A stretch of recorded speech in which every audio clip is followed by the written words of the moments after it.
Hello, my name's Ron Davis, filling in for Ed Dean on the Florida Daily Show. Ed is recovering, doing well. Wants to thank everybody for their well wishes and prayers. Keep them coming. He is doing well. He'll be back in a very short order. But he's got to get himself out from underneath the weather, and as soon as he is, he'll be back. A lot going on. We've got Iran, we've got the SAVE Act, we got so much stuff going on.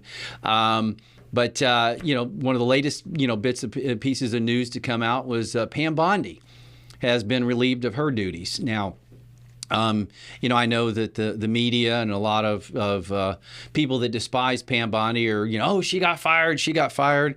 And probably more than likely did get fired, but it was done very gracefully. Trump thanked her, said she did a great job. She's moving on to a very important private enterprise.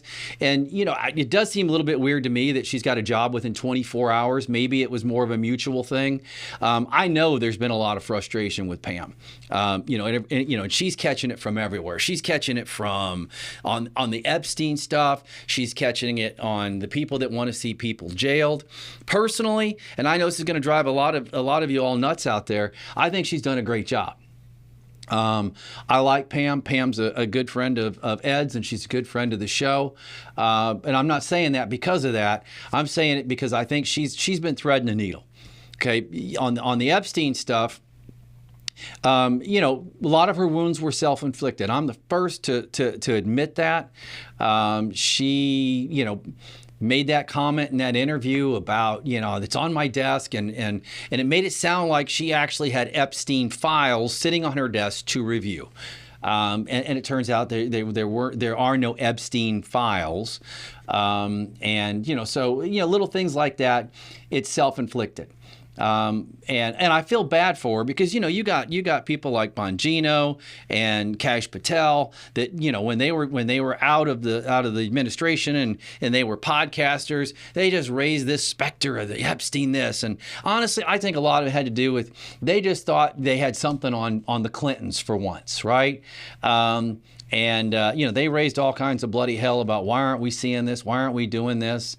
And, it created a lot of bad juju for Pam or anybody in that position to have to come out because, quite frankly, it's reached such a high conspiracy level that no matter how many documents get released, this is JFK all over. Right? It is no matter what is released, no matter what is done or what is said, the conspiracy is so deep now it'll never be enough. They'll always find something. Oh, this document's missing. Oh, this name's redacted. So she's walking a line that just it can't. How do you get through that? Right? Conspiracy theorists, and now it's both sides of the aisle. Right? The Democrats think they got something on Don Trump, and everybody's making a big deal about, hiding documents, and they're trying to protect him. Here's the reality of the Epstein, and I hate talking about Epstein. Absolutely hate it, because I think it's a know-nothing, nowhere story. No one cared about it. Okay, until they thought they could get the Clintons or they thought they could get Don Trump. The reality of it is this. In any investigation, you go to the victim. We've already talked to the victims. The victims have named names. You don't need a DOJ file to tell you who did what to whom. The victims are there. They want to talk. The question is, why is the media ignoring them? Because the media and the left knows there's nothing there. That's the reality. This was a pedophile who was using these women as his own personal playthings. Horrible, despicable human being.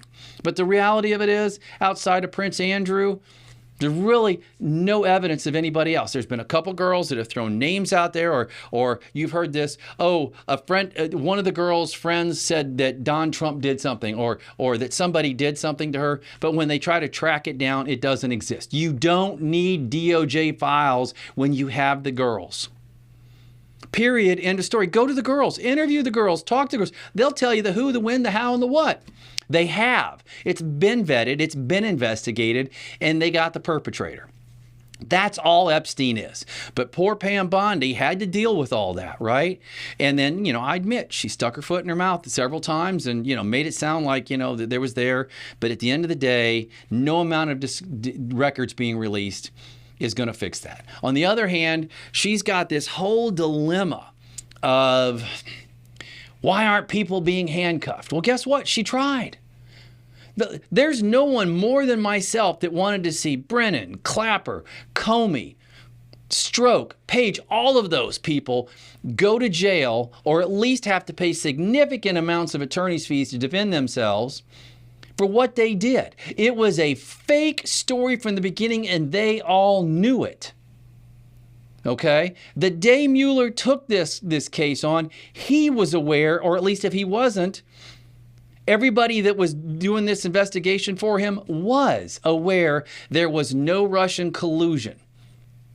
Okay? And that's what's frustrating. But the statute ran on that, folks.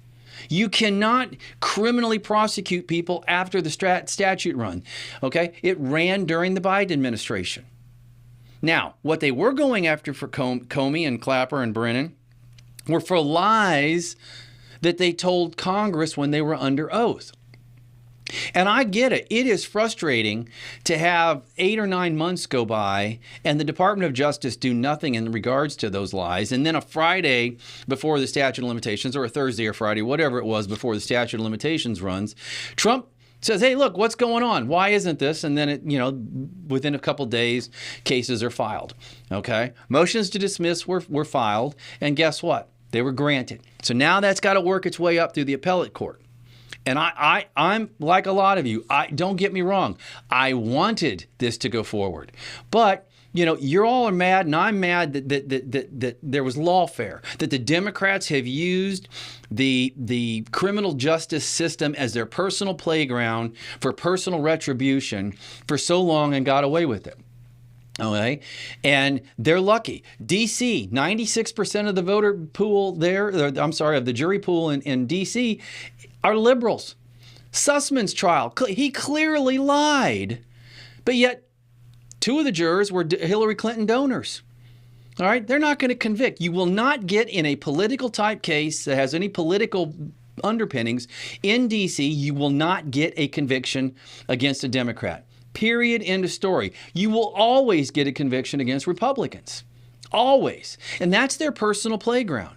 Now, it doesn't mean you shouldn't file, because if you file and if you make them pay a price, it can act as a deterrent for future behavior. Because if Comey has to spend hundreds of thousands of dollars on attorney's fees to defend himself, if Brennan and Clapper and all them have to do it, other Democrats will see that at least there was a consequence. So I think it was an important thing to do, but you got to cut Pam some slack. If it's not there, you can't abuse it. You can't complain that the Democrats abused the system and turn around and do the same thing. You can't. Now, there's a difference between pursuing a legitimate claim in a jurisdiction you can't get a conviction because of political reasons, because you're still pursuing a valid, legitimate charge. But it's completely different to try to pursue a charge that's political based just because you can file it. That's wrong, and none of us should support it. And I think that's why we got to cut Pam some slack. I mean, I wish her the best. I think she did a good job. I think she had a hard job to do to make everybody happy. And trust me, Donald Trump is not happy with everything he had to go through. And he would like to see some retribution. But we have to follow the law. We have to follow the law. Now, I hope that those cases against Comey do come back on appeal. I think they will. And I hope they get pursued. But don't expect any other attorney general coming in to suddenly start walking people out in handcuffs. Statutes of limitations have run on most of this. Now, if the Republicans are smart, they'll hold more hearings. They'll call Comey. They'll call Brennan. They'll call Strzok, Page. They'll call all those clowns back in under oath with testimony and question them in more detail. Now that we know and we can prove it was all a farce to begin with, open up those statutes of limitations. So many things I can complain about the Republican Congress right now. Do nothing, and this is one of them. Instead of having stupid hearings on Epstein, okay, instead of having those, why not have hearings where you can call in Mueller?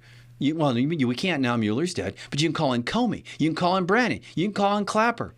Okay, we know the ins and the outs and the actual facts of Russian collusion. Now is the time to nail them and get those lies. And guess what? If you don't get lies, then they got to testify to the truth. Isn't that even better? You get to embarrass them a second and a third time. Something that we need to do.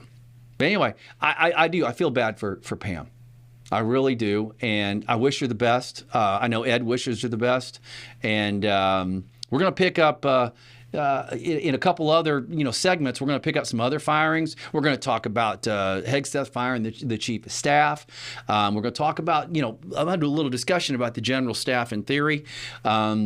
Regarding, the ideological purity during the Obama administration. We've got a lot of things to talk about in upcoming episodes. I hope you enjoyed this, and, well wishes and prayers out to Ed.